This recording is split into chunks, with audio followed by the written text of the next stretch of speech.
Ser Podcast.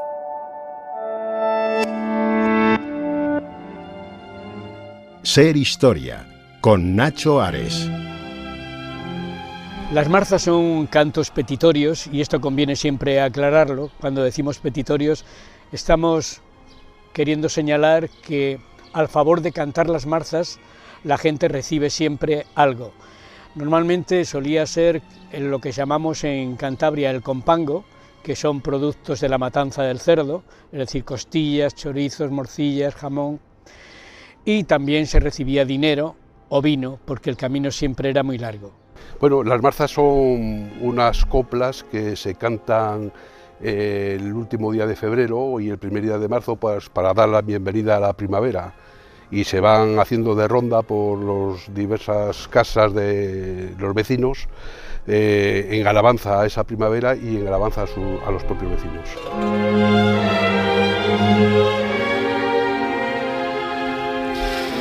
Escuchamos a Juan José Crespo, presidente de la Federación Cántabra de Coros, y a Tino Barrero, marcero mayor del Ayuntamiento de Polanco, en un fragmento de un documental titulado A las Marzas, de Álvaro Oliva Film y del Gobierno de Cantabria, donde se nos habla de esta tradición cántabra, las marzas, que da la bienvenida al mes de marzo y de alguna forma también a la primavera. Es una tradición que tiene este nombre en el norte de España, en este caso en Cantabria, en otros lugares de la península, en otros lugares de España esta tradición tiene otros nombres, pero cuentan todos ellos con un denominador común, que es dar la bienvenida a la primavera, al comienzo del año, o por lo menos a la resucitación, ¿no?, de la vegetación, de las plantas, de la vida, ¿no?, que es un poco la idea que trasciende, ¿no?, por debajo de estas tradiciones tan apegadas, ¿no?, en muchas localidades, en muchas ciudades,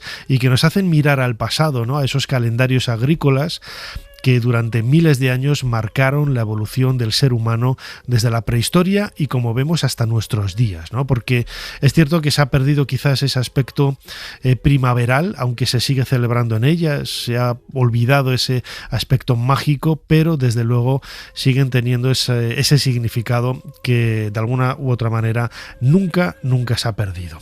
A esta tradición de las fiestas primaverales que estamos a punto de comenzar vamos a dedicar el bloque principal del cronovisor junto con Jesús Callejo, pero como siempre será un tema más de los muchos que vamos a tratar aquí en Ser Historia.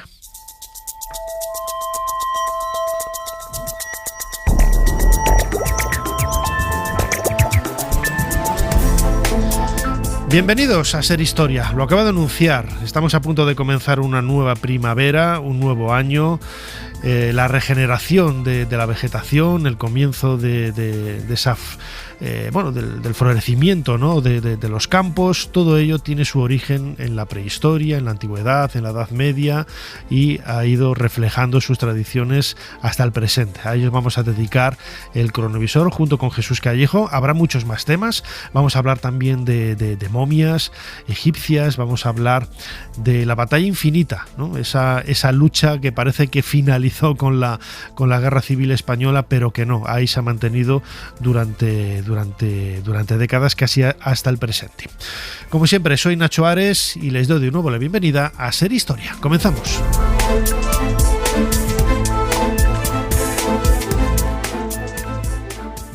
Sigue a Ser Historia en las redes sociales. En Twitter, @SerHistoria. En Facebook, Ser Historia. Y en YouTube, Ser Historia. Jesús Callejo, una semana más. Bienvenido de nuevo a Ser Historia. Pues aquí me pillas de lo más florido y de lo más dicharachero, porque desde luego la primavera es lo que tiene, ¿no?, que rejuvenece todo, hasta las hormonas. Desde luego que sí. Hoy vamos a dedicar el cronovisor a un tema muy normalizado en nuestra actualidad, pero que hemos perdido quizás ese sentido mágico que tiene desde hace miles de años, literalmente desde la prehistoria, desde hace decenas de miles de años. Sí, exactamente. Es un poco la renovación de la primavera. Ya sabes que nosotros, me refiero al hemisferio norte, cuando llega ese 20-21 de marzo, celebramos el equinoccio de primavera. En el hemisferio sur estarían en el equinoccio de otoño. Pero para nosotros es eso, es la primavera, es el final del invierno, es cuando parece que todo empieza a florecer, rejuvenece, está el de la fertilidad. Ya desde épocas romanas, pues ya se celebraban este tipo de rituales a diosas que estaban asociadas al mundo de la fertilidad. El caso de las Floraria, por ejemplo, que era la diosa Flora, o Maya, ¿no?, que da nombre también al mes de mayo, donde se hacían también distintos tributos, honores, ofrendas, siempre asociadas con las flores y siempre asociadas con la agricultura y con la fertilidad. Y bueno, pues muchas de esas fiestas, como te puedes imaginar, pues han trascendido, nos han llegado a nosotros. Y bueno, en cada pueblo pues tiene su forma de sentirlas. En algunos casos las celebran en marzo, en otros casos las celebran en abril, en otros en mayo. En mayo, fíjate, Nacho, que suele ser el mes de la Virgen María, con lo cual son festividades muy asociadas con lo femenino. Y cómo no, cuando llega el cristianismo, pues la Virgen María tenía que ocupar un papel predominante, y algunas de esas paganas asociadas a la Virgen, a la matrona, a la fertilidad, pues se asociaron también, como no, a la Virgen María. Y por eso el mes de mayo es el mes de las flores, pero también el mes de la Virgen. En fin, todo eso relacionado, pues es lo que hace que el simbolismo y los rituales de algunas poblaciones españolas conserven esas raíces tan paganas, pero a la vez tan cristianas, a la vez tan floridas, y siempre, siempre con esa especie de impulso de renovación de la naturaleza. Y la renovación de la naturaleza indica fertilidad. Fertilidad en todos los ámbitos, en el campo, en el ganado y, cómo no, también en las mujeres, porque antiguamente el ser infértil era una especie de maldición. Muy bien, pues nada, intuyo que vamos a tratar un tema que a ti te gusta mucho, tú que eres un experto y especialista en fiestas populares y en todo este tipo de tradiciones, que como buen, más que antropólogo, antropoloco, ¿no?, habría que decir, has estudiado durante décadas. Y bueno, tenemos preparado aquí delante de nosotros el teclado de este cronovisor, de esta máquina del tiempo. Jesús Callejo, crononauta. ¿Cuál es la fecha que nos propones en esta ocasión? Pues mira, la fecha es el 2 de mayo del 2017.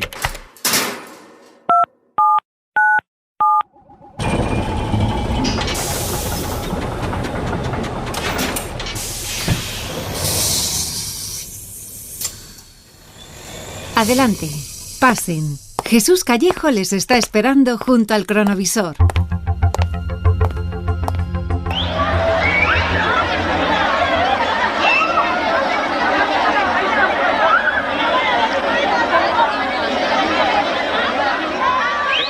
Jesús, estos dulzaineros rodeando a estas 5 chiquillas que están quietas como estatuas, pero ¿dónde estamos? En Colmenar Viejo, en Madrid, como ves, no nos hemos ni muy lejos, ni en una fecha muy, muy lejana tampoco, ¿no?, en el 2017.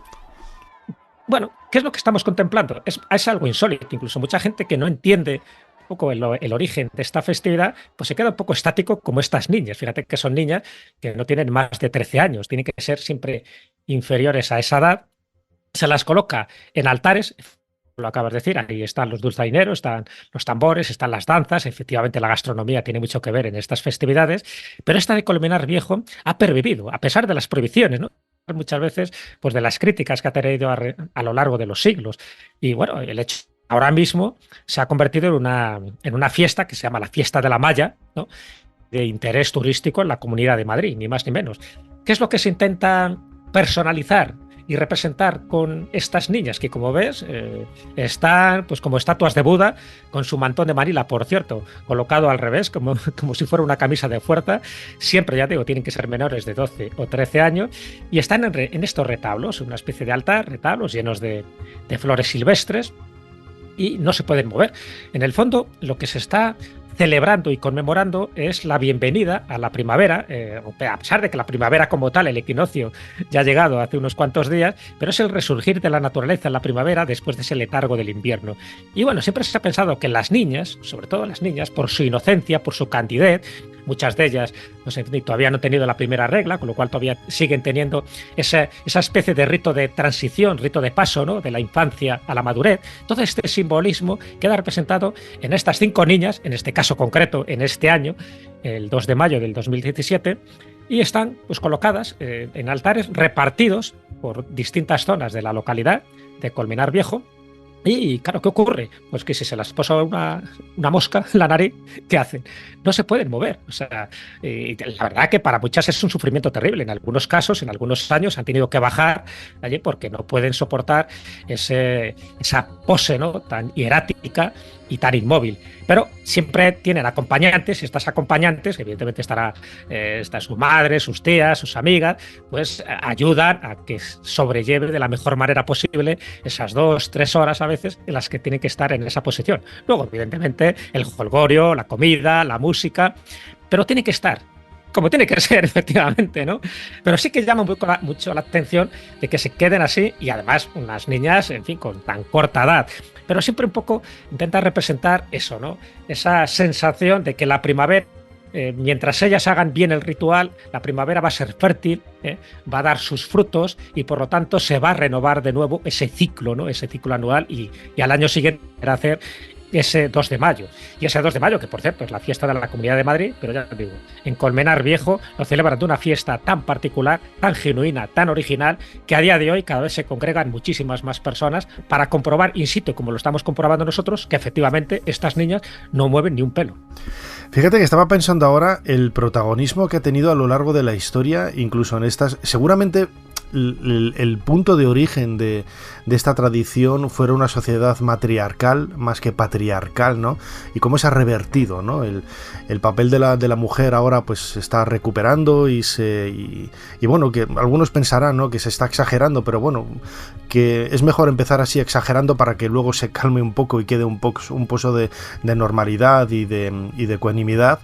Pero en la prehistoria las mujeres tenían un papel preponderante, ¿no?, en este tipo de tradiciones, de festividades. Lo vemos en las figuras de las Venus, ¿no?, por ejemplo, de hace casi 30.000 años, lo que nos está marcando un poco el origen también de estos rituales y de estas ceremonias, ¿no? Sí, no, eso está totalmente comprobado, eso es antropología pura, ¿no? Es prehistoria, pero también es historia, que en épocas pasadas, sobre todo en el Paleolítico, pues en lo que había era un matriarcado, eran las mujeres las que regían los destinos de la población, eran ellas las chamanas, perdón, eran ellas también las que pintaban, por ejemplo, en las cuevas, ¿no? Las pinturas rupestres se sabe, precisamente por la impronta de las manos, que muchas de ellas corresponden a mujeres, es decir, el papel de la mujer en aquella época era fundamental, y de hecho lo que nos ha llegado, las esculturas un poco más antiguas que hay, o bien son esculturas híbridas, como puede ser el león de Ul, ¿no?, que tiene una cabeza de león, una representación antropomórfica, pero la mayoría son diosas del Paleolítico o diosas del Nico. ¿Qué quiere decir? Que era un culto a la diosa madre, a la Pachamama, un culto a la fertilidad, a la feminidad, un culto que se hacía en las cuevas. Las cuevas también un poco representan el útero materno, y por la oscuridad, por la humedad, por tantas y tantas cosas. Entonces todo eso era algo que ha ido pasando de generación en generación, y evidentemente hubo un momento en que se pasa a un patriarcado donde los dioses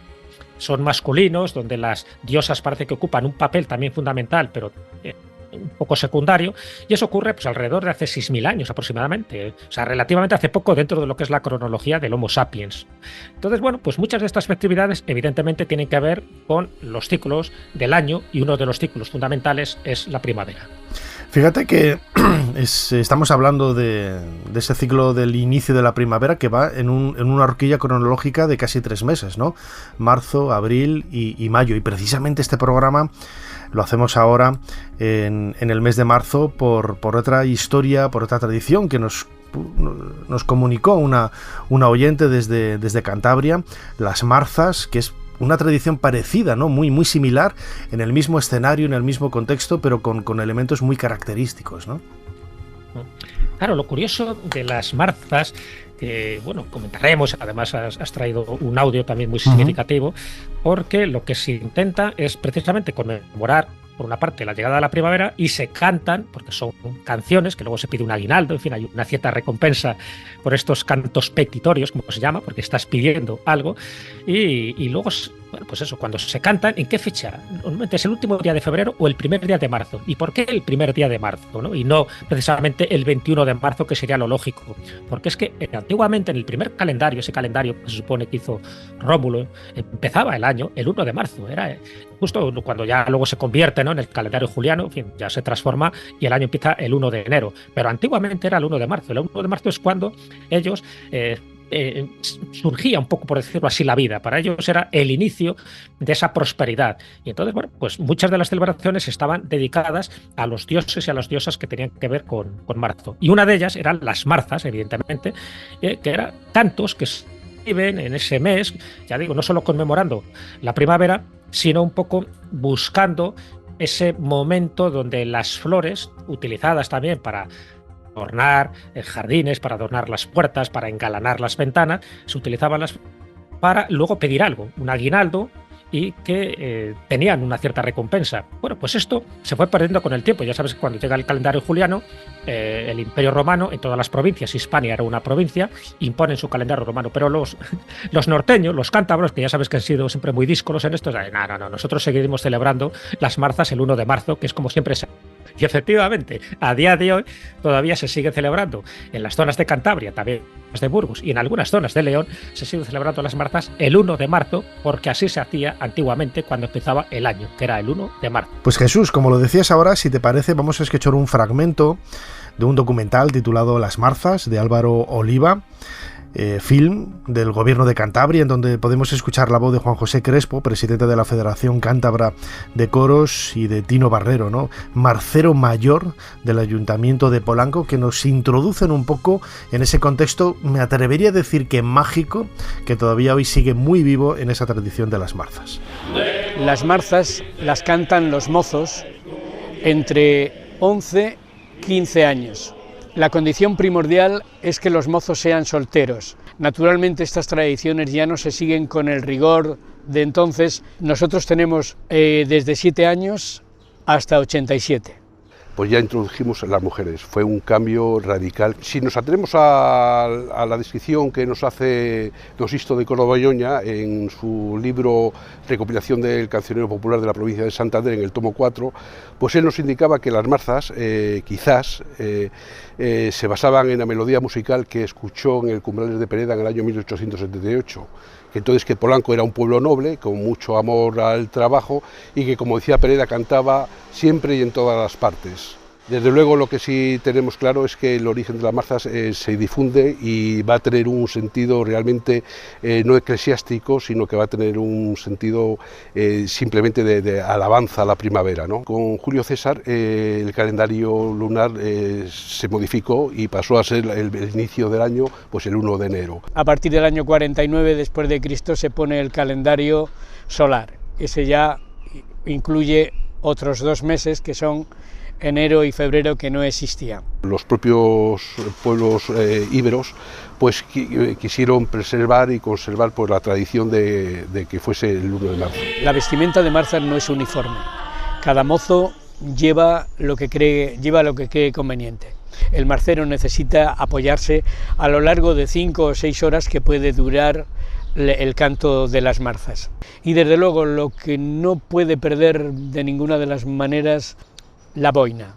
Con los tiempos ha ido cambiando un poco la bufanda por el pañuelo rojo. En cuanto a las albarcas, efectivamente había que ir andando por callejas pues muy mal asfaltadas y lógicamente la albarca era imprescindible en aquella época, ¿no? Cuando pedimos marzas siempre se dice aquello de somos los marceros, cantamos, rezamos, nos vamos. Y el ritual comienza por pedir licencia al alcalde, a la máxima autoridad del ayuntamiento. Entonces se pide autoridad, una vez que se da licencia al alcalde, es cuando empieza la ronda por los diversos lugares del municipio.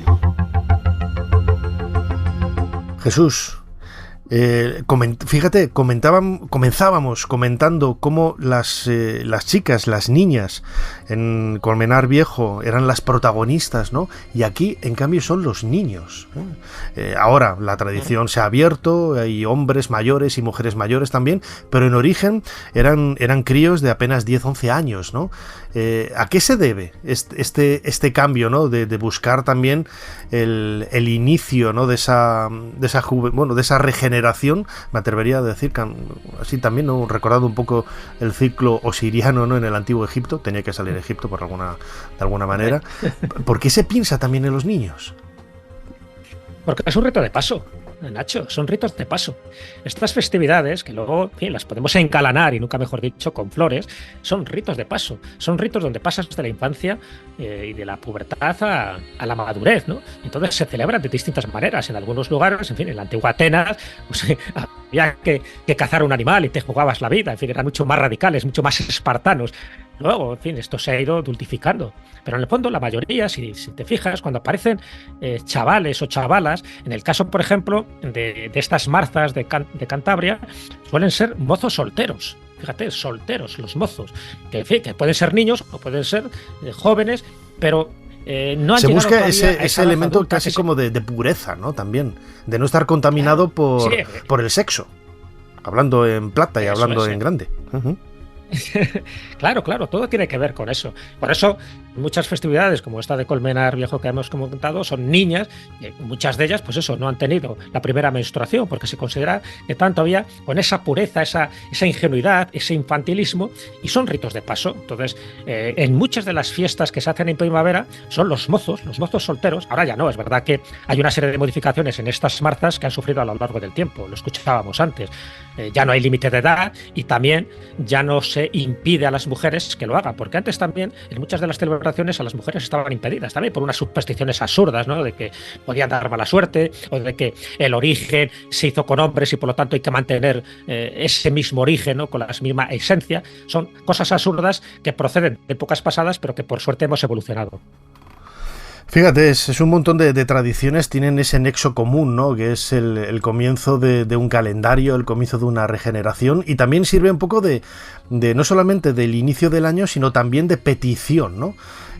Algo que marca, yo creo que todas las festividades que hay a lo largo del año, tú lo conoces muy bien como antropólogo que te decía al principio, ¿no? Conocedor de todas esas historias, de esas fiestas populares, porque esto en definitiva no dejan de ser fiestas populares que se hacen para realizar una petición. Totalmente, claro. Si no pides, el que no llora no mama, ¿no? Claro. Siempre se ha dicho. Y en este caso, evidentemente, lo que se llama el Dao de las marzas. El Dao de las marzas consiste en esas dádivas, en fin, en esas limosnas, en esos donativos que pueden ser o bien en especie, en fin, que puede ser con manteca, con morcilla, que es lo que se daba antes, que es lo que más gustaba, ¿no? Que hubiera colesterol en las comidas porque había que alimentarse, o bien es dinero, ¿no? Dinero en metálico. Pero por eso son cantos petitorios, es decir, tú lo haces precisamente para conseguir un beneficio, además de que haya un simbolismo detrás del rito de paso, de regeneración de la primavera. Eso es distinto. Y luego hay una variante dentro de estas festividades de la primavera. Cada pueblo luego tiene las suyas, ¿no? Incluso las fallas sería una variante de esas, ¿no? Que luego lo comentaremos. Pero hay una variante que a mí particularmente me fascina, ¿no? Dentro de ese mundo de la antropología popular. Y es los cultos dendrolátricos. Ten en cuenta que en muchos de estos casos, sobre todo en mayo, lo que se hace es que se va al bosque, se corta un árbol que muchas veces es un pino, y ese pino que tiene que ver, ya te digo, con orígenes paganos, con orígenes, por ejemplo, de las celebraciones de Cibeles, el culto de Atis se parece mucho al culto de Osiris y de Jesús, es decir, es una persona que muere y resucita a los 3 días. Entonces se cortaba un árbol, en concreto un pino, y se llevaba a la plaza del pueblo.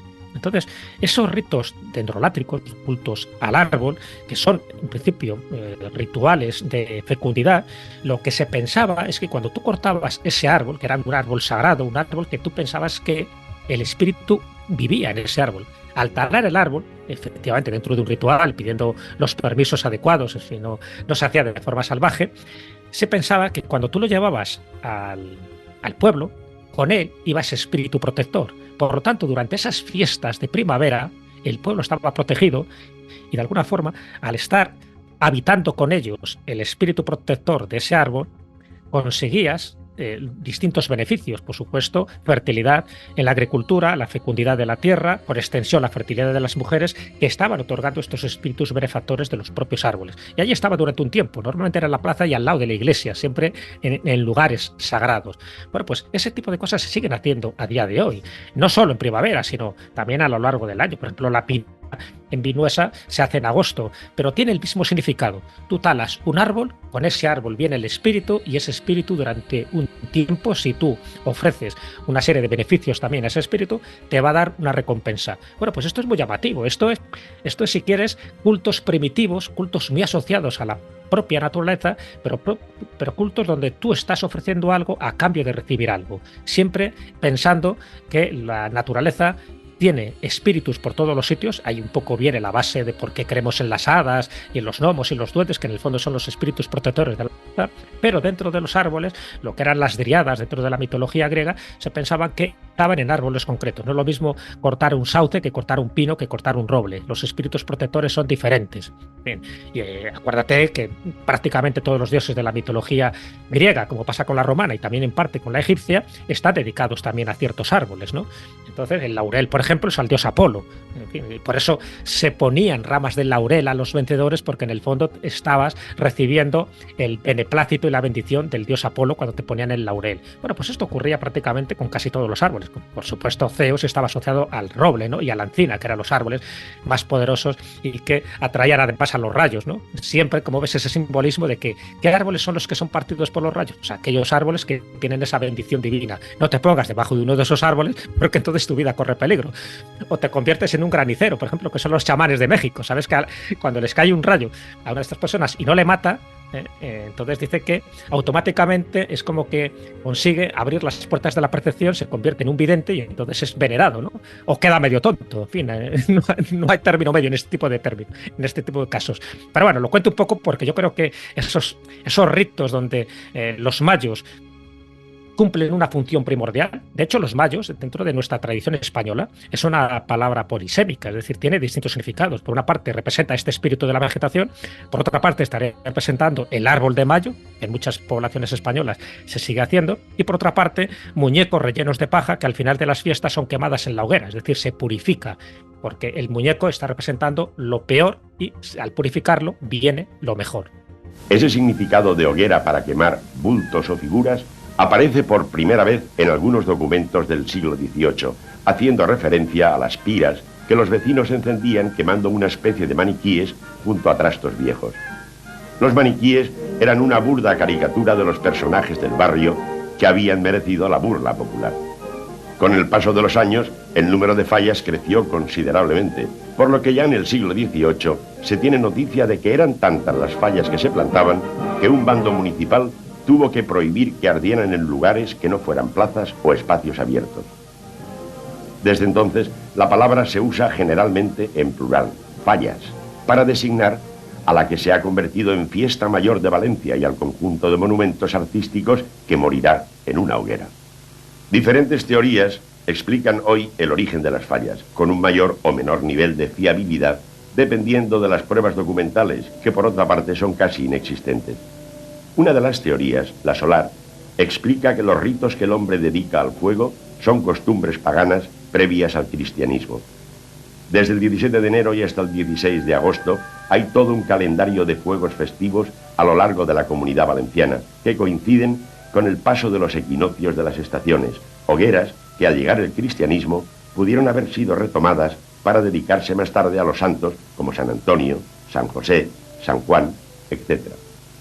Otra teoría, quizás la más compartida, sitúa el inicio de las fallas en la Edad Media, cuando el gremio de carpinteros encendía una hoguera en honor a su patrón, San José. Entre los defensores de esta teoría, Vicente Salvador explica el origen de las fallas a partir de la costumbre gremial de quemar el estay o palo con pie sobre el que los carpinteros colocaban la luz para las horas de trabajo nocturno. La víspera de San José quemaban el estay para agasajar al santo y como una despedida a las noches de trabajo. Al estay añadían las barreduras del taller y más tarde esteras y trastos viejos. En algún momento, y quizá motivados por algún suceso de rivalidad, los carpinteros de algún taller debieron añadir a la quema algún monigote representando al rival.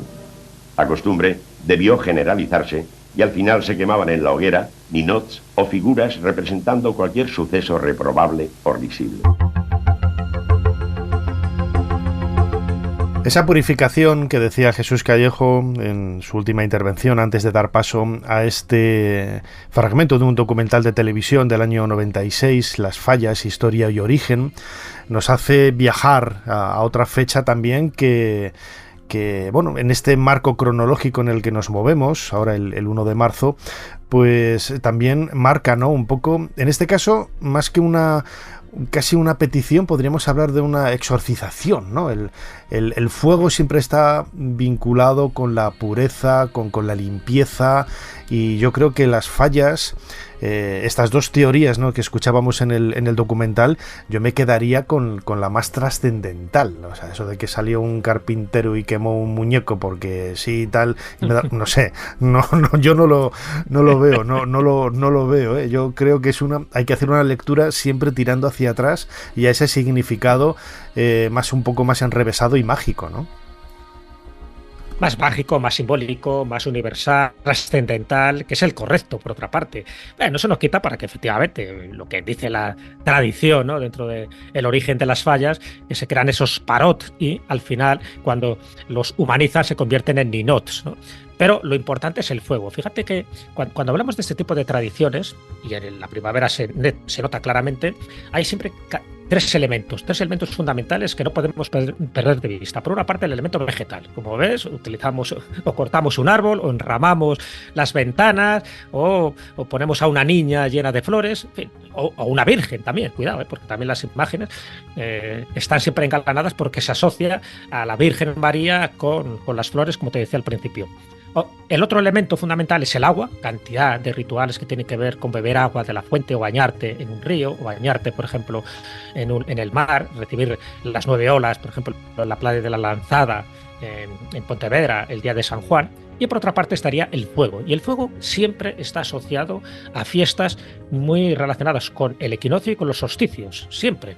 Por supuesto, cuando hablamos del solsticio y hablamos de la noche de San Juan, muy próxima al solsticio de verano, el fuego, las hogueras, saltar las hogueras, incluso la propia ceniza que luego queda de las hogueras se utiliza como fertilizante para echar en los campos, porque se piensa que ahí está el elemento nutriente. Incluso en las enfermedades cutáneas, tanto de los animales como de los seres humanos, se utilizaba esas cenizas que habían sido previamente saltadas la noche anterior, porque se pensaba que tenía unas propiedades terapéuticas, unas propiedades sanadoras. Entonces siempre el fuego, el agua y los ritos vegetales están asociados prácticamente en todas las culturas, y sobre todo en España tenemos una buena muestra, ¿no?, de fuego. Fíjate, así que evidentemente... Escuchándote, sí, dime. Me viene a la cabeza creo que lo he comentado en alguna otra ocasión aquí en Ser Historia. Siempre se habla, ¿no?, de esos elementos de la naturaleza, ¿no?, la tierra, el aire, el agua y el fuego, ¿no? Y un bombero, amigo, me decía que el fuego no está en la naturaleza. El fuego siempre es provocado, ¿eh? Cuando el fuego no está, tienes que provocarlo, quemando algo, no está en la naturaleza, y eso también le da un elemento también mágico, porque el ser humano interviene en la creación del fuego, ¿no? Y yo creo que también todo eso suma, ¿no?, a ese aspecto más simbólico, más significativo, ¿no?, de todo ello, ¿no? Este compañero me decía que, claro, que dice, no, ha sido cuando dicen en las noticias de televisión, ha sido un fuego provocado, pues no sé, claro, todos los fuegos son provocados, todos. Otra cosa es que sea intencionado o no, que es donde hay que matizar, ¿no? Pero todos los fuegos son provocados, en este caso por el ser humano, o por una acción casual de la presencia de un rayo, o yo qué sé, este tipo de cosas, ¿no? El elemento humano también hay en el fuego, en este caso quemando los ninots, provocando ese fuego, también tiene que tener también ese significado, ¿no? Sí, claro, porque ciñéndonos un poco a las fallas, ¿no?, de lo que estamos comentando. Bueno, pues se celebraba el 19 de marzo. ¿Por qué el 19 de marzo? Precisamente porque era el patrono de los carpinteros, y los carpinteros son los que empiezan con esta tradición. Pero es que se sabe por documentos muy antiguos que hay que ya había fuegos y hogueras en Valencia, y en fin, en muchas zonas levantinas, sin necesidad de que hubieran ninos, sin necesidad de tipificar que quemaban los trastos viejos, los harapos. Bueno, Valladolid, ¿no? Ya había. Nuestra querida Valladolid se quemó 5 veces, ¿no? Y sin necesidad de ninots. Bueno, y la Plaza Mayor de Madrid se quemó un par de veces, ¿no?, hasta también, tener la estructura que tiene actualmente. Sí.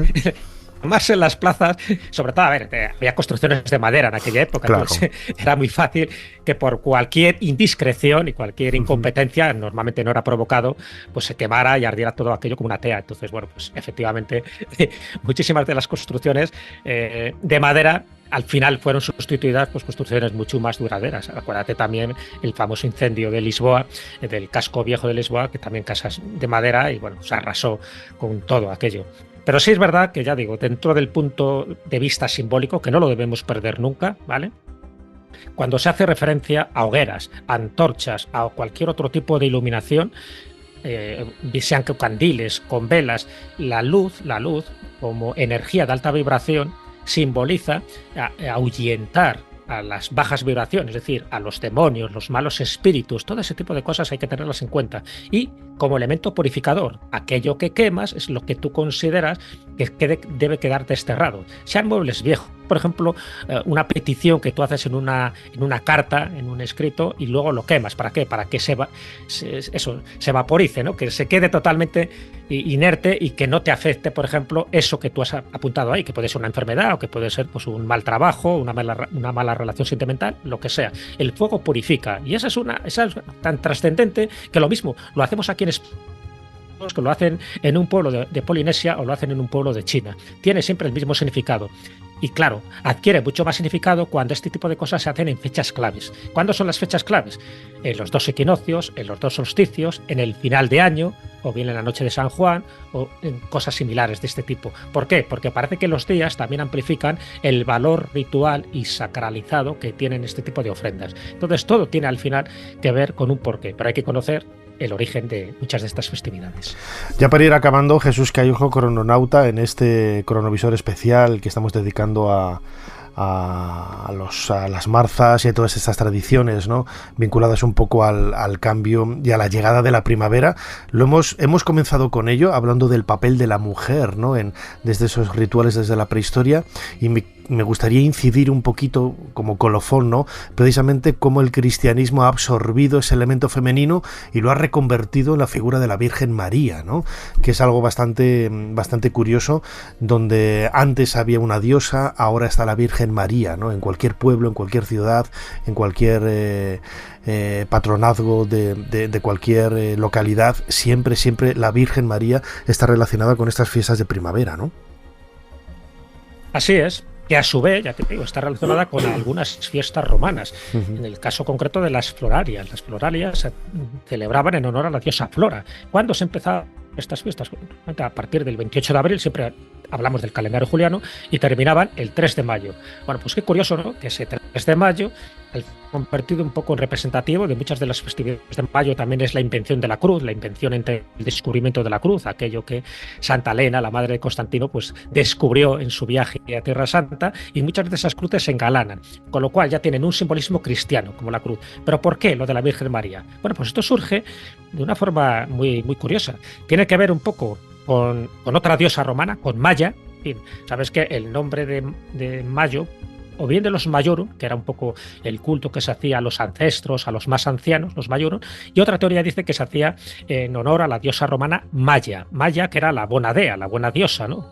Y entonces, bueno, normalmente siempre relacionada con las mujeres, una festividad de la fertilidad y también relacionada con la agricultura. Pero ¿qué ocurre cuando llega la Edad Media? Cuando ya el cristianismo ya se había impuesto en muchísimas zonas. Bueno, pues evidentemente había que sustituir a estas diosas paganas por diosas cristianas. Una diosa cristiana, evidentemente, es la Virgen María, que en el fondo lo que está representando es a la madre, ¿no?, a la madre de la naturaleza, con todo el simbolismo que eso conlleva. Y se sabe que sobre todo a partir del siglo XIII, con las cantigas de Santa María, las que hizo Alfonso X el Sabio, en el siglo XIII, cuando se empieza a asociar, porque hay una de esas cantigas que dice: la belleza de María está asociada con la belleza del mes de mayo y por lo tanto con las flores. Y desde ese momento, mayo, como mes de las flores, se asocia también a mayo como el mes de la Virgen. Y desde ese momento, no solo los laicos, no solo los franciscanos, sino en el siglo XVIII también los jesuitas, empiezan a asociar todo este tipo de conmemoraciones festivas y muy florales, siempre con la Virgen María. Muy bien, Jesús Callejo, crononauta, sensacional este cronovisor, muy interesante para entender un poquito más todas estas festividades que comienzan ahora y acabarán dentro de unos meses a lo largo y ancho no solamente de la península ibérica, en España, en Portugal, sino también en muchos lugares de América, en donde llevamos también estas tradiciones o incluso adaptamos algunas de las propias tradiciones locales del mundo precolombino, que ya también hacían referencia en el hemisferio norte a estas tradiciones, pues quizás no más vinculadas al mundo de la primavera y al mundo de esa regeneración anual. Lo dicho, Jesús Callejo, crononauta como siempre, muchísimas gracias una vez más por habernos ayudado a hacer un poquito más de historia. Muchísimas gracias a ti, Nacho. Siempre un placer y en este caso de lo más florido posible. Así que nos vemos la próxima semana.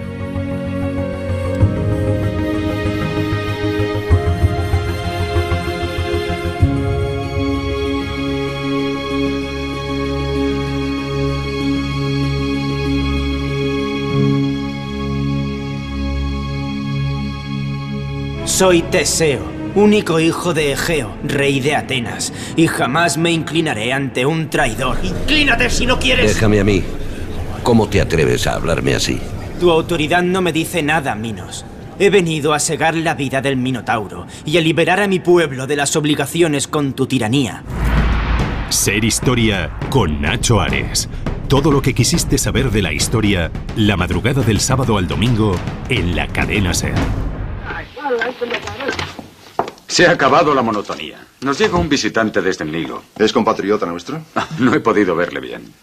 Bueno, Wimpel, volvemos a Londres. Y hemos hecho el ridículo. El dinero tirado, excavación tras excavación en este maldito desierto. Unas pocas cuentas y unas piezas rotas. En este oficio no solo hay que trabajar duro. Se necesita suerte, mucha suerte. Como tu padre. Cuando él venía aquí no había tanta competencia. Pero encontraba cosas. Y una vez, hace 10 años, encontró demasiado. ¿Ya han pasado 10 años? Fue una lástima que el joven que le acompañaba se volviera loco.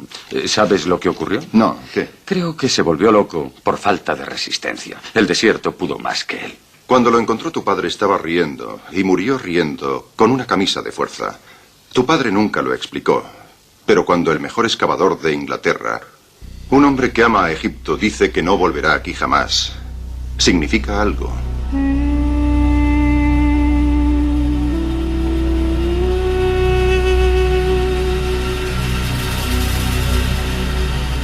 El fragmento que acabamos de escuchar pertenece a una de mis películas preferidas, La momia, del año 1932, una producción de la Universal protagonizada por el inconmensurable e inefable Boris Karloff.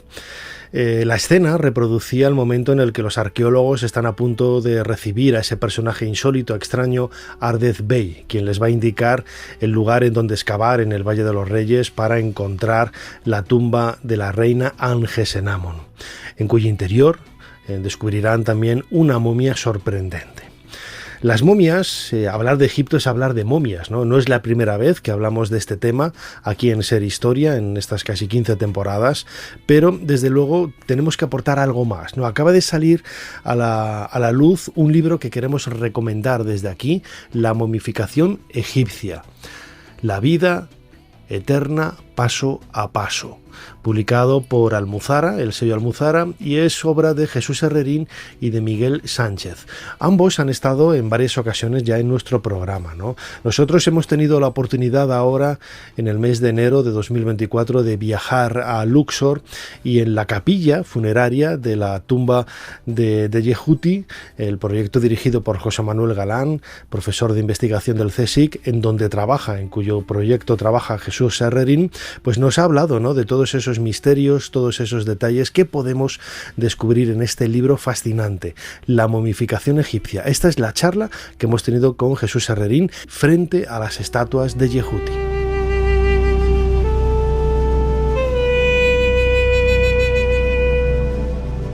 Jesús Herrerín, bienvenido de nuevo a Ser Historia. Muchas gracias, Nacho. Es un placer para mí estar contigo y compartir un rato hablando de nuestra pasión. Pasión por las momias, pasión por el Antiguo Egipto.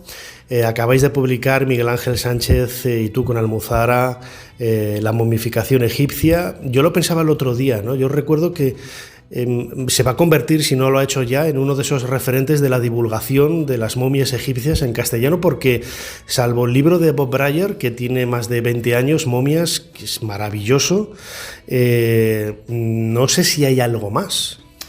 Pues hombre, hay muchos libros sobre momias, pero no con el foco donde le hemos puesto nosotros, que es recoger toda la información que existe hasta este momento sobre todos los pasos que se daban desde que una familia entregaba el cuerpo de una persona que había muerto hasta que lo recogía 70 días después convertido en una momia.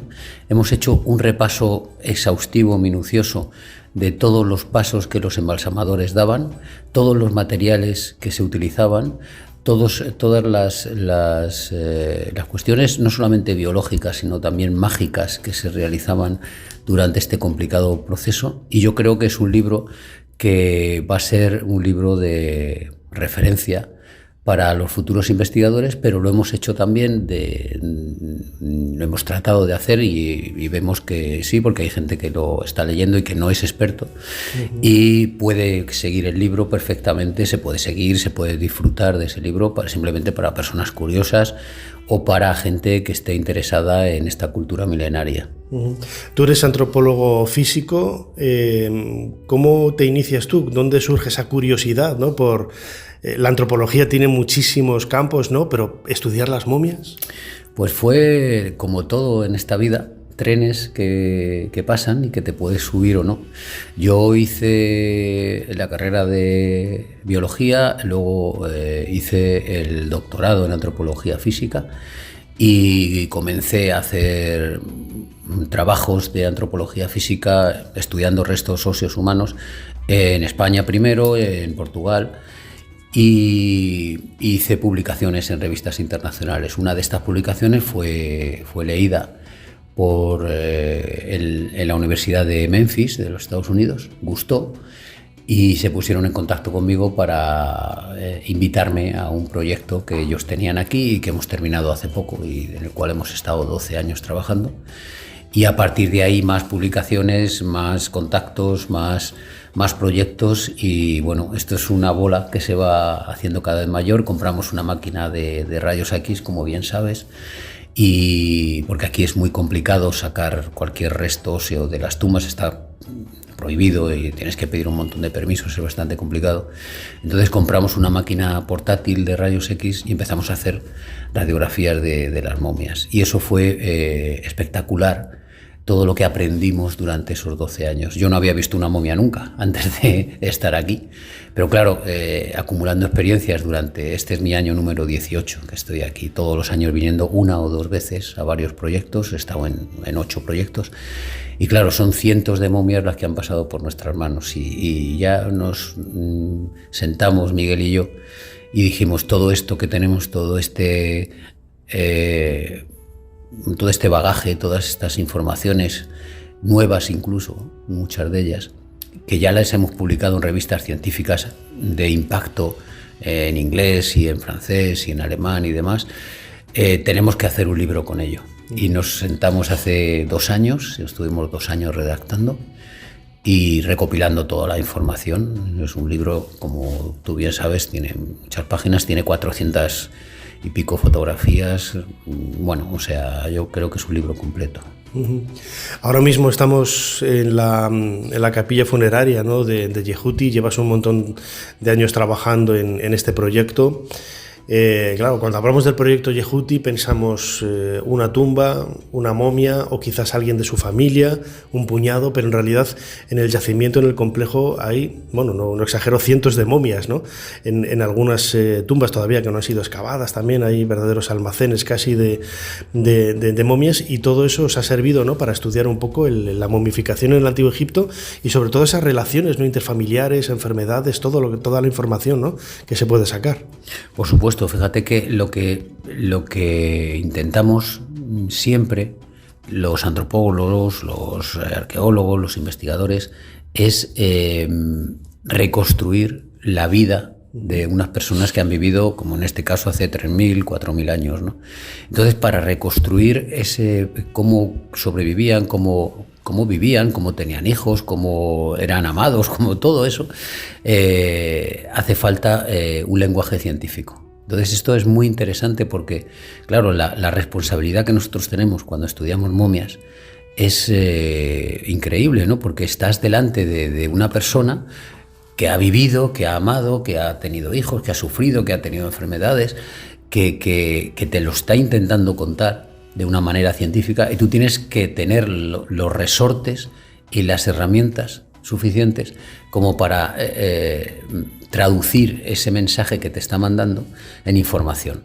Y hemos sacado cosas verdaderamente espectaculares. Por ejemplo, hemos sacado una momia que había padecido un ictus, el primer caso de ictus de toda la historia de la paleopatología. Es el más antiguo, una momia que tiene aproximadamente casi 4.000 años.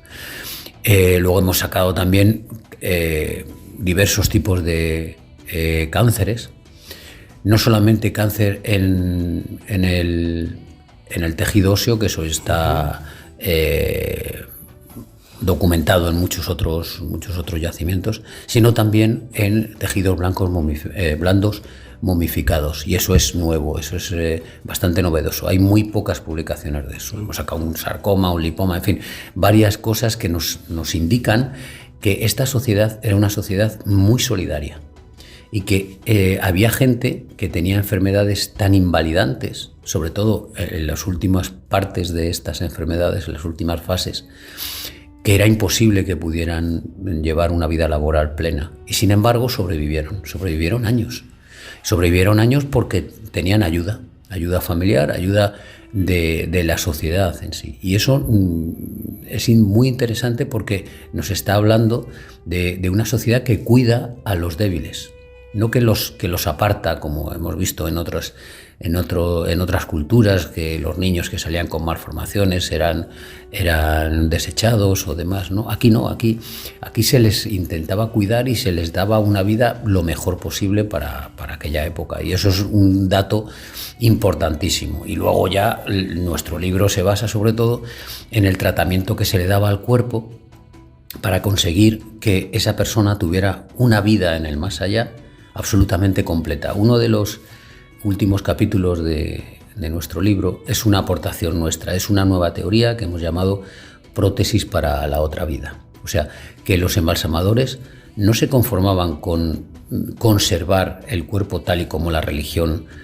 egipcia demandaba, ¿no? Que ese alma, ese ba que sale todos los días del cuerpo, tiene que tener el cuerpo físico conservado para volver todos los días a él, ¿no? Pero es que además los embalsamadores intentaban arreglar. Si esa persona había tenido algunas carencias o alguna amputación, o había perdido dientes, o había tenido dolores artrósicos y demás, los embalsamadores corregían posturas, las hacían normales, digamos, para que en la otra vida esa persona pudiera disfrutar plenamente de un más allá con sus familias y con los dioses, sin los dolores, los achaques y las inconveniencias de las enfermedades que había sufrido en esta vida. Eso es un tema que nos da otro paso más, ¿no? O sea, otro paso más hacia esta religión que mucha gente dice, esta cultura egipcia, que es una cultura enamorada de la muerte, y no es cierto. Es una cultura enamorada de la vida y quieren tener una vida plena, sin dolores, sin carencias y sin nada más. Es muy interesante. Desde el punto de vista humano es muy emocionante, ¿no?, encontrarse todo este tipo de detalles. Yendo un poco más a la confección, a la creación, a la fabricación de una momia, siempre se ha partido, ¿no?, los estudios académicos a partir, ¿no? El primer texto conservado es el de Heródoto en el siglo V a.C., ¿no?, donde da esa descripción de los diferentes tipos, pero luego se ha descubierto, vosotros los antropólogos habéis descubierto que hay mucho más, ¿no? Eran métodos quizás mucho más elaborados, en otras ocasiones más sencillos, siempre buscando la posibilidad, como decíamos ahora, ¿no?, de que todos de alguna forma u otra, de una forma más económica, de una forma más cara, pudieran disfrutar de ese más allá, ¿no? Por supuesto, esto es una cosa que los antropólogos llamamos la democratización de la momificación, que ya habló de ella Strowall hace mucho tiempo, indicando que efectivamente en un principio solo los faraones, luego solo las familias, luego las familias y los sumos sacerdotes, luego las familias, los sumos sacerdotes, los altos funcionarios, y luego ya todo el mundo intentaba momificarse para conseguir llegar al más allá y disfrutar de ese premio, ¿no? Eso por una parte. Luego, por otra parte, lo que has dicho es bastante interesante, que es la cantidad de materiales que se utilizaban. Nos hablan de un comercio impresionante, de un imperio increíble que era el Antiguo Egipto, pero que importaba materiales para la momificación desde unas distancias increíbles. En el libro hablamos, por ejemplo, de que hay sudarios romanos que tienen colores rojos, que tienen plomo, y ese plomo se ha rastreado gracias a las herramientas que ahora mismo poseemos, y se ha visto que ese plomo venía de las minas de Río Tinto, o sea, desde la Hispania lejana. Pero también tenemos resinas de árboles que son centroafricanos o incluso de la India. Entonces, esas resinas, esas sales, esos aceites, esos tintes, crearon una red comercial impresionante con el fin de conseguir momias. Es que es bastante, vamos, a mí como yo soy un entusiasta de esto, lo veo como una cosa verdaderamente espectacular, que estamos hablando de hace 4.000 años, 3.000 años, y que realmente había un comercio, unas redes comerciales absolutamente abiertas que hacían que la sociedad tuviera contacto con otras culturas, y el progreso, que la sociedad egipcia estaba mucho más avanzada que las otras, se pudiera también contagiar hacia esas poblaciones. O sea que la momificación no es un hecho aislado egipcio, sino que tiene unas ramificaciones muy interesantes, sociales, económicas, culturales, que hacen que esa idea que ellos tenían de el más allá haya llegado hasta muchas culturas luego, ¿no? Uh-huh. Tú, incluso fíjate el tema de los amuletos, ¿no? Se extendieron por todo el Mediterráneo. El escarabajo, el ojo de Horus, eso lo podemos ver en todo el Mediterráneo, y eso viene desde aquí. O sea que realmente la momificación sí es una cosa egipcia, es una cosa local, digamos, que tal, pero realmente, si lo estudiamos bien, nos damos cuenta de que es una manera de asomarse el imperio a otras culturas, y que de otras culturas también puedan absorber algo de lo que se estaba haciendo aquí. Uh-huh. Además, aquí en el proyecto Yehuti tenéis la suerte, tanto Miguel Ángel como tú, Jesús Herrerín, de trabajar con momias en un espectro cronológico muy, muy amplio, ¿no? En un arco enorme de casi 2.000 años, ¿no? Desde finales del segundo periodo intermedio hasta época grecorromana, cristiana. Os habrá parecido de todo, ¿no? Y cambia mucho la momificación desde un periodo a otro.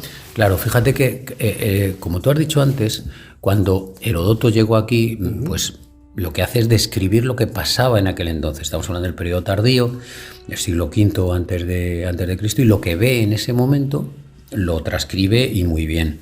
Luego viene Diodoro de Sicilia en el siglo I, y también, además, coinciden muchas cosas. Pero estamos hablando de un proceso que duró 4.000 años, con todo lo que puede pasar en 4.000 años.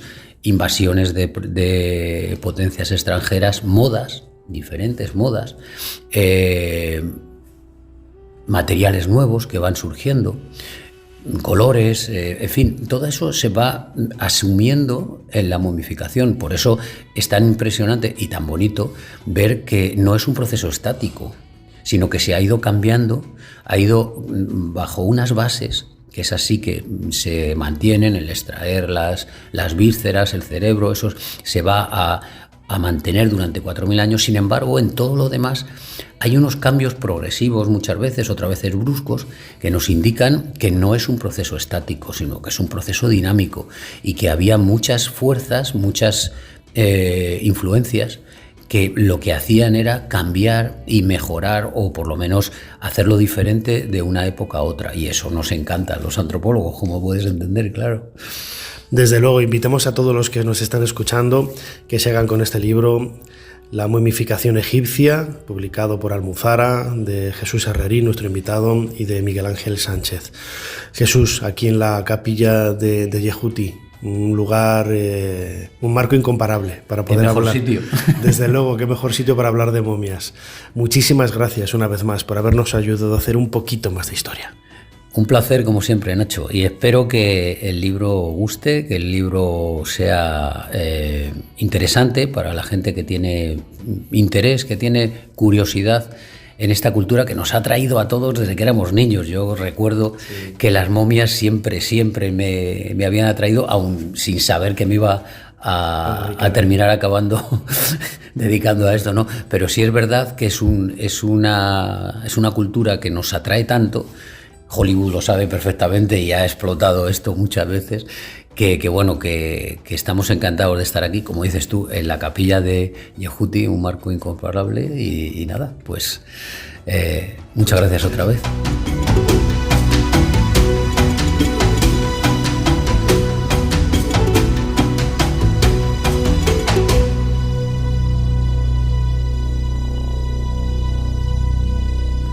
Mire vuestra merced, que aquello que allí se parecen no son gigantes, sino molinos de viento. Y lo que en ellos parecen brazos son las aspas que, volteadas del viento, hacen andar la piedra del molino. Ser Historia con Nacho Ares. Todo lo que quisiste saber de la historia, la madrugada del sábado al domingo, en la cadena SER. Era el día 1 de septiembre de 1939. Sin previa declaración de guerra, 1,5 millones de soldados alemanes invadieron Polonia con el pretexto de actos de sabotaje fronterizos.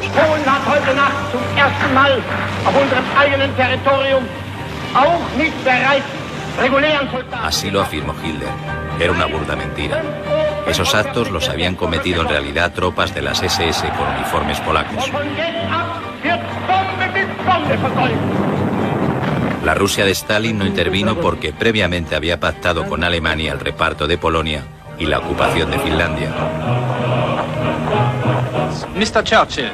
Francia e Inglaterra, aliados de Polonia, no tendrán otra salida que declarar la guerra a Hitler. España se declaró país neutral y lanzó al mundo un mensaje de paz en el que recordaba la guerra civil. No existía tal deseo de paz, pues en secreto se preparaba un plan de rearme a 10 años, contando con el apoyo alemán e italiano. Franco pensaba en una guerra corta y con un vencedor en la nueva Europa, la Alemania de Hitler.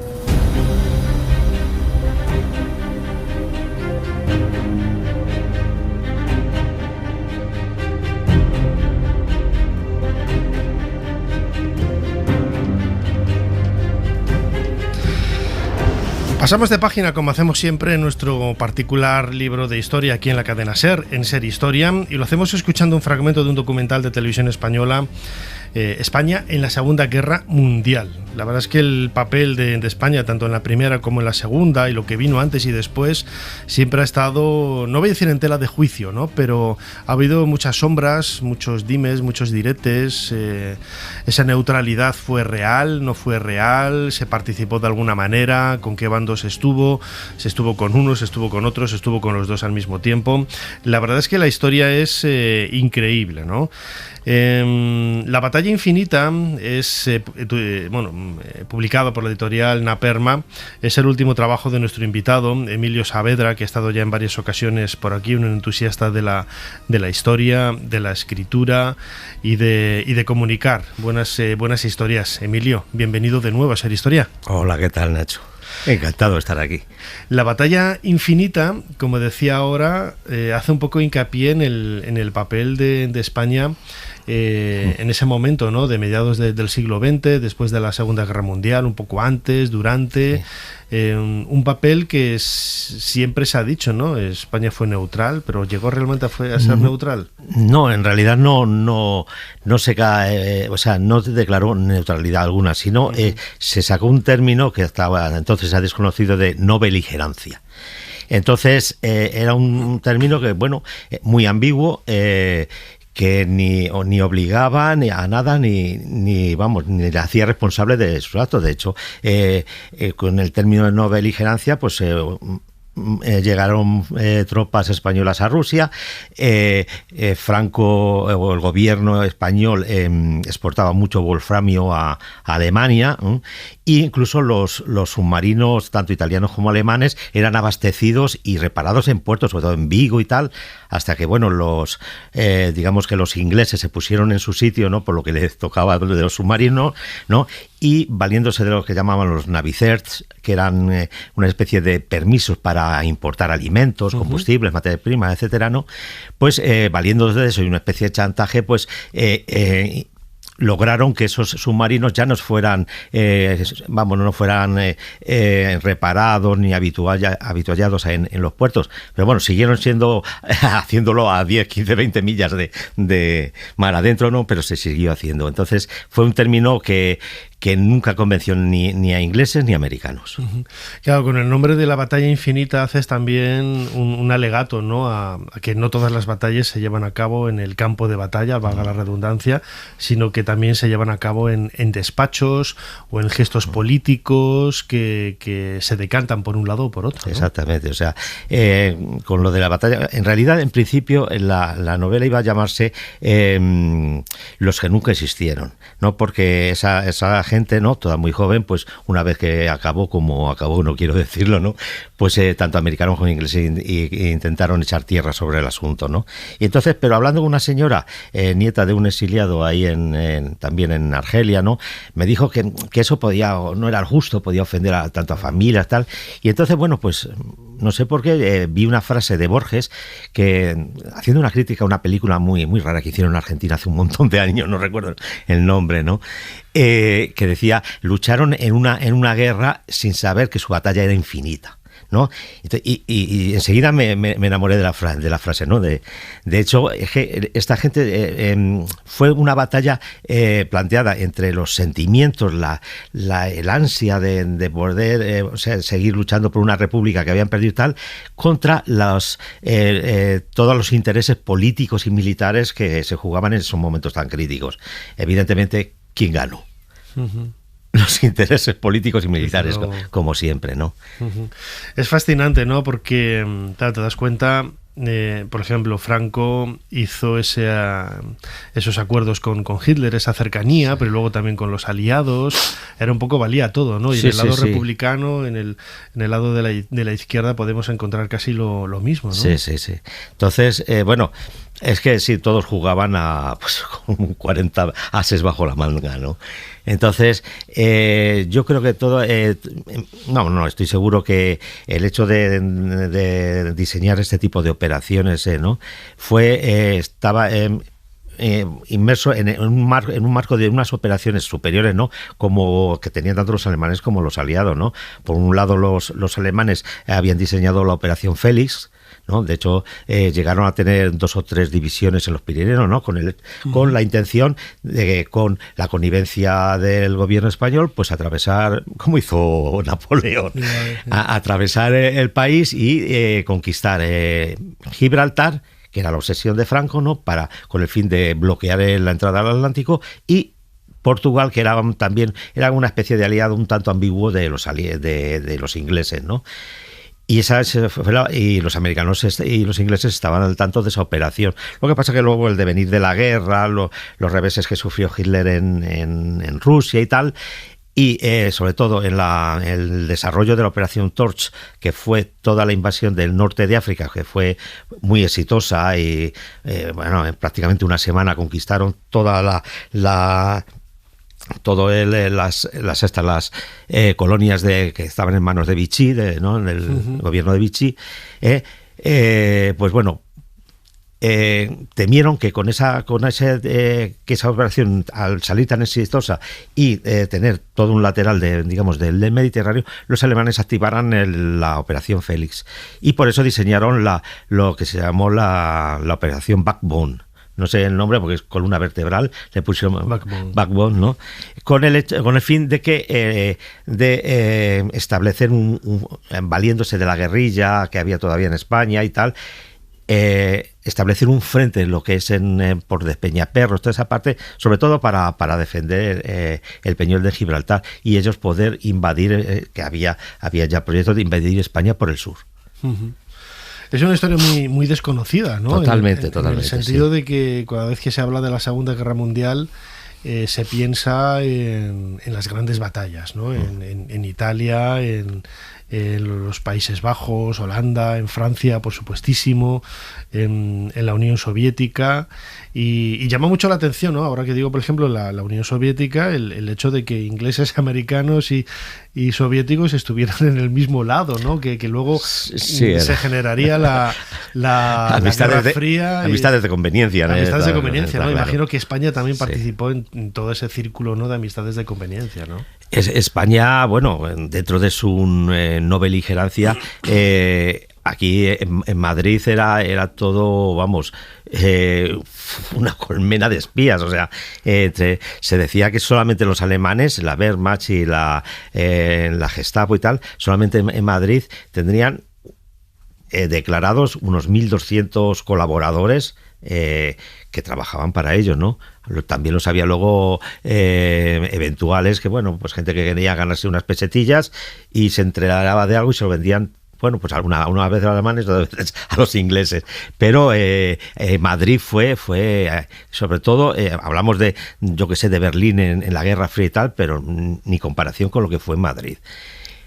Claro, imagino que si los espías venían a Madrid era porque aquí había reuniones. Claro, o sea, aquí convivían. De hecho, había una cafetería llamada Embassy, que se cerró hace poco. La había montado una señora inglesa o irlandesa allá por los años 20.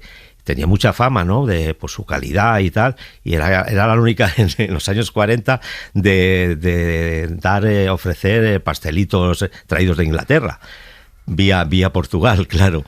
Y ahí en ese Embassy es que veías en una mesa a peces gordos que estaban aquí alemanes y al lado agentes ingleses, se conocían y convivían, ¿no? Pero había, bueno, pues, ¿cómo te diría yo? Una especie de convivencia que entre ellos admitían la presencia. Coexistencia. Coexistencia, exactamente, perdón, si no me salía la palabra, coexistencia, pero a la vez esperaban cualquier metedura, no sé, de pata o cualquier conocimiento de un hecho o lo que sea para aprovecharse de él, ¿no? Uh-huh. ¿Y cómo reaccionó España bueno, pues cuando Alemania perdió la guerra, se firman todos esos tratados? España era un país no beligerante, pero todo el mundo sabía, ¿no?, que los alemanes habían estado entrenando aquí, se les había apoyado, ¿no?, de alguna forma con soldados, con material, etcétera, y claro, de pronto, ¿no?, España empieza a recibir, eso lo tengo yo marcado, ¿no?, también porque mis abuelos lo tenían, esas cartas de racionamiento y esos cajas de leche en polvo, regalo del gobierno de Estados Unidos. Mi padre todavía se acordaba de las latas de carne en conserva de Argentina. Uh-huh. Se acordaba todavía de haberlas comido en los años 40. Claro. O sea, que de un sitio... ¿España cómo se enfrenta a ese nuevo escenario? España, por suerte, es un país que es un enclave estratégico para el Mediterráneo. Entonces, yo creo, bueno, que una vez que ya se vio cómo iba a ser el final de la ESA, pues Franco se acercó, se aproximó hacia los aliados, ¿no? De hecho, al poco tiempo Eisenhower visitó España en los años de eso, y digamos que los aliados, bueno, pues hicieron, por la cuenta que les traía, hicieron un poco la vista gorda de lo que ocurría aquí en España. Un poco, bastante, la vista gorda, porque les convenía pues eso, tener aquí las bases militares. Exactamente. Nos dejáis poner las bases militares y miramos para otro lado, ¿no? Lo que quiero es hacer notar que cuando se ven historias de la Segunda Guerra Mundial o películas y tal, los agentes secretos que aterrizan en Francia y tal, ¿no? Con gabardina. Sí, tal. Muy poca gente sabe que es que el germen de la CIA, que fue la OSS, ¿no? Y es por lo que me impactó a mí esta historia. En el germen de la CIA alistó a muchísimos republicanos exiliados en el norte de África, sobre todo, y fueron los primeros agentes que entraron en España. Fueron republicanos, pero bajo las órdenes de Eran a efectos eran soldados americanos, soldados, o sea, su sueldo con todas sus preventas y todo. Y eran jóvenes republicanos que alistaron en los campos argelinos. Una historia muy, muy curiosa. Sí. Y claro, es una historia muy desconocida, pero ¿cómo se puede conocer? Es decir, hay documentación en archivos, hay testimonios de... Sí. Ya los protagonistas habrán fallecido, pero los hijos, mi padre me contaba que tal, cual, no sé qué. Pues vamos a ver, yo tengo que reconocer esa la idea, me la dio un documental de la 2 precisamente, un documental. Y era el título, creo que era Espías en la arena, algo de eso. Muy bueno el documental, pero claro, hablaba un poco muy por encima de todo, ¿no? Y eso fue lo que me impactó esa historia. Y empecé pues a investigar. Y lo primero que hice fue recurrir a los archivos del ejército, tanto aquí en Madrid como en Málaga. En Málaga me remitieron a Melilla, eso fue más complicado, pero aquí en Madrid te voy a reconocer que fueron todo facilidades, todo. Después contacté con esta señora que me hizo cambiar el título, que me proporcionó mucha documentación gráfica y sobre todo con la Universidad de Alicante. Y luego, pues a base pues de ver documentación, leer, hay un libro muy bueno que es, no recuerdo el autor, pero es Por tierra de moros, que describe mucho, es un exiliado que describe toda su peripecia, su vida en el norte, sobre todo en Argelia y en el protectorado marroquí y francés, ¿no? Porque es que cuando hablamos de los exiliados, veo los reportajes, casi siempre son los que atraviesan los Pirineos y tal, que bueno, pues pasaron penalidades sin fin, evidentemente, pero dentro de lo que cabe tuvieron más suerte, pudieron buscarse su trabajo. De hecho, la línea Maginot estuvo construida por muchos republicanos españoles, pagados como obreros más, ¿no? Otros incluso tuvieron oportunidad de exiliarse a Inglaterra, América, México, muchos, ¿no? Sin embargo, fueron unos 15.000 exiliados que decidieron irse al norte de África, que partieron del puerto de Alicante, pues tuvieron una suerte, bueno, si eso aquí se puede llamar suerte. Fueron tratados como escoria y desde un principio fueron recluidos en campos de concentración y digamos que los más díscolos y tal en campos de exterminio. O sea... Y eso al principio, cuando ya se estableció el régimen de Vichy, que era germanófilo, evidentemente, bueno, la vida de esta gente no se puede ni imaginar cómo fue. Los usaron de esclavos, evidentemente, para construir el transsahariano, ¿no? Y ya digo, los que intentaban escapar y por desgracia los pillaban de nuevo, iban a un campo que tenía una fama, de hecho le llamaban el Valle de la Muerte, ¿no? En el campo era Hajeran Maguel, ¿no? Que era un campo al más puro estilo nazi, de exterminio, con torturas, poca comida, mucho trabajo, a la mínima castigaban a lo mejor 2 días bajo el sol sin agua, una barbaridad es lo que hicieron con esta gente. Por eso fue lo que me impactó a mí. En la diferencia, hombre, las dos partes, tanto los que decidieron ir por los Pirineos como estos, sufrieron lo indecible, pero lo de esta gente es que no tiene descripción. Además, en este tipo de trabajos, como tu novela La batalla infinita, Emilio Saavedra, el elemento humano quizás es lo más importante, ¿no? Lo que más trasciende.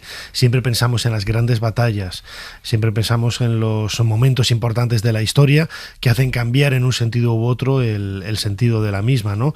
Pero ese elemento humano, esas personitas que van con las armas al campo de batalla, muchas veces nos olvidamos de ello, ¿no? Sí, bueno, de hecho, casi todas yo solo he escrito novela histórica, ¿no? Y siempre, bueno, el personaje conductor, el hilo que lleva el hilo conductor de la historia suele ser ficticio, porque me da más juego, evidentemente, ¿no?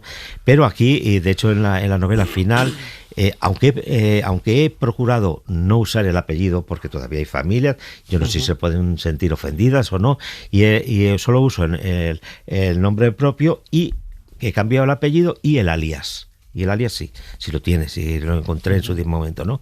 Entonces, me gusta jugar con personajes pues humildes, o sea, todos estos que aparecen aquí, exceptuando alguno de los que se salvó, que luego llegó a ser aquí diputado, ¿no? Se libraron muy poquitos, ¿no? Evidentemente muy poquitos, ¿no? Y hay otros personajes, claro, tengo que jugar pues con el personaje de Eisenhower, de Roosevelt, sobre todo, y un personaje que siempre me ha gustado mucho, que es digamos el sumum del espionaje inglés, que fue un tal Alan Hilgard. Alan Hilgard, de hecho, el personaje de James Bond está basado en su vida. Entonces quiero decir que juego todos los personajes, exceptuando el protagonista y algunos accesorios de menor orden, suelen ser personajes reales todos. Muy bien, lo recomendamos desde aquí. La batalla infinita, publicado por la editorial Naperma, el último trabajo de Emilio Saavedra, nuestro invitado, autor de novela histórica extraordinaria, que ha estado ya en otras ocasiones con nosotros. Emilio, como siempre, muchísimas gracias una vez más por habernos ayudado a hacer un poquito más. Por darme la oportunidad de publicitar mi novela y de hablar de ella. Gracias. Muchísimas gracias.